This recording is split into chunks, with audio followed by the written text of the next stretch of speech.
Hi, everybody, and a very pleasant opening day. It's goosebump time here at Dodger Stadium. Vin Scully was the greatest broadcaster in baseball that there ever was. Maybe the greatest sports broadcaster there ever was. 2-2 to Harvey Keene. 1 strike away. Sandy into his windup. I've been around a lot of professional athletes and a lot of broadcasters over the years. One guy who I was in awe of is Vin Scully. In a year that has been so improbable, the impossible has happened. There was just something to the tone of Vin's voice that, you know, it was exciting. Behind the bag, it gets through Buckner. Here comes Knight, and the Mets win it. Exciting and yet soothing. Perhaps the most beautiful and dramatic moment in the history of sports. Let there be a prayer for every life.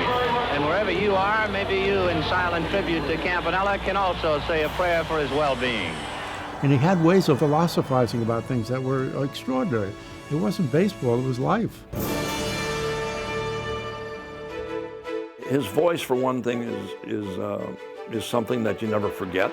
We've had all the pomp and circumstance. We've had all the fuss and feathers. It's time for Dodger baseball. There are certain broadcasters that they come along, no matter what era they come along in. There's no one like Vin Scully. Vincent Edward Scully was born November 29, 1927 in Bronx, New York.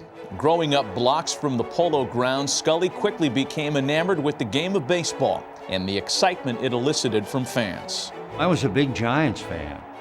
I grew up in the Polo Grounds. My first love was with the roar of the crowd, and that's what really intrigued me. And when I was 8 years old, I wrote a composition for the Nuns saying that I wanted to be a sports announcer. And that was the beginning of the love affair from 7 or 8 years old anyway. That love affair would manifest itself years later at Fordham University, where Scully's broadcasts of Ram athletic games left a lasting impression on Red Barber, the then legendary voice of the Brooklyn Dodgers. And one day, Red, in the course of a broadcast, said, this young man from Fordham had been writing to me and sending me tapes of his broadcasts of Fordham sports. And so I put him on a football broadcast this winter that I was anchoring. I thought he was terrific. I'm going to give him a little shot here with the Dodgers. There was an opening, and Red decided, I'm going to take that redheaded kid, and I'm going to make him an announcer. And Scully was a very apt pupil and a very rapid one. Vin learned at Red's feet, and then he said he's going to do an inning every game, and then for that summer, he did 1 inning every game. Here's Vin Scully. Vin? Thank you, Jerry, and good evening, everybody. And despite the fact that I have just knocked a cup of coffee in my lap and a suit that's just out of the cleaners, it's great to be home. And we knew he was great right away, because we would talk on the corner. The guys would get together. Did you hear this kid? Wow, he's good. Scully's broadcasts resonated beyond the street corners in Brooklyn. And when Red Barber left the team following the 1953 season, Scully became the Dodgers' primary announcer. 1 out in the first inning, in case you might have just dropped by. No scores. In 1955, he was behind the mic for Game 7 of the World Series between his Brooklyn Dodgers and the crosstown rival New York Yankees, a moment that would prove to be one of the most emotional of his career. The Dodgers had never won a World Series. And finally, on the last out, I said, rather simply, ladies and gentlemen, the Brooklyn Dodgers are the champions of the world. Well, a lot of people all winter long said to me, how in the world could you have been so calm? Well, the truth is, I could not have said another word without breaking down and crying. Just 3 years removed from Brooklyn's first title, Dodgers owner Walter O'Malley relocated the team to Los Angeles, and with it came the budding voice of the franchise. Good afternoon, everybody. This is Vin Scully speaking to you from the Los Angeles Coliseum as opening day has finally come. Vin goes to the West Coast, and he, within a year, instantly, straight away, becomes the Dodgers evangelist, its ambassador to the public. People are stuck on the freeway for hour after hour after hour. What better way to spend it than to pull up a chair, even in your car, as Vin says, and listen to him?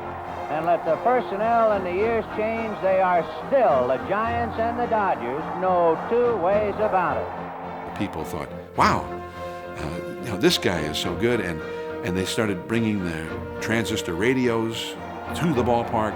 Even though they were seeing the game, that wasn't good enough. They needed to know Vinny's take on it. In 1958, I made a trip with a bunch of disc jockeys out from Miami, and we went to the Coliseum, and everybody brought radios to listen to Scully do the games, and there was feedback. He actually had to say, turn your radios down. There's too much feedback off the broadcast. I'd never seen that. Over the course of his storied career, Scully provided a soundtrack to some of the greatest moments in baseball history. On September 9th, 1965, he chronicled Sandy Koufax's perfect game. It is 9:46 p.m. 2-2 to Harvey Keene. One strike away. Sandy into his windup. Here's the pitch. Swung on and missed. A perfect game. On the scoreboard in right field, it is 9:46 p.m. in the city of the Angels, Los Angeles, California.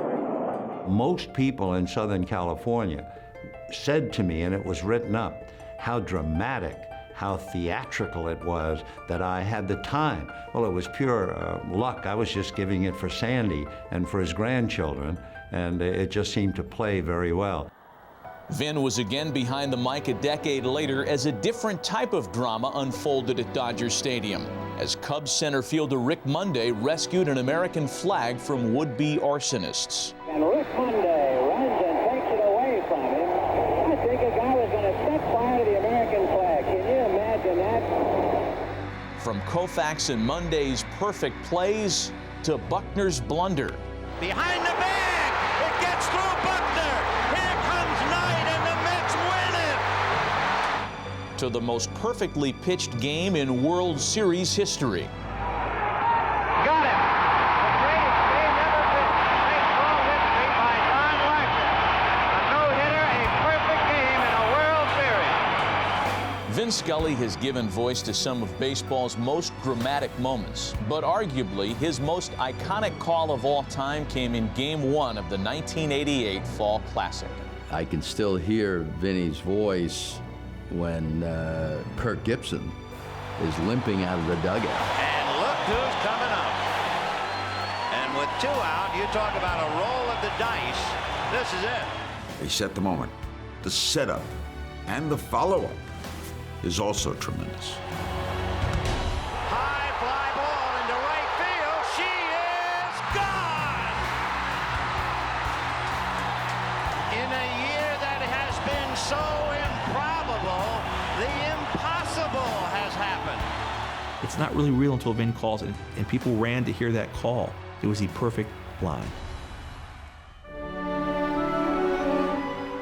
If Scully's call of Kirk Gibson's World Series walk-off was his most iconic, perhaps his most poignant came with Hank Aaron's record-breaking 715th career home run. The highlight we always hear is Milo Hamilton.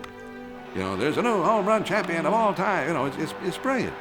What you don't hear is Vinny's description on the Dodger radio. The high drive into deep left center field. Buckner goes back to the fence. It is gone.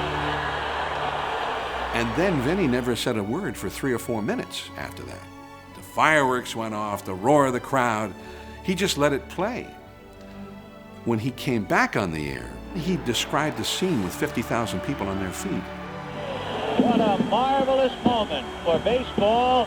What a marvelous moment for Atlanta and the state of Georgia. What a marvelous moment for the country and the world.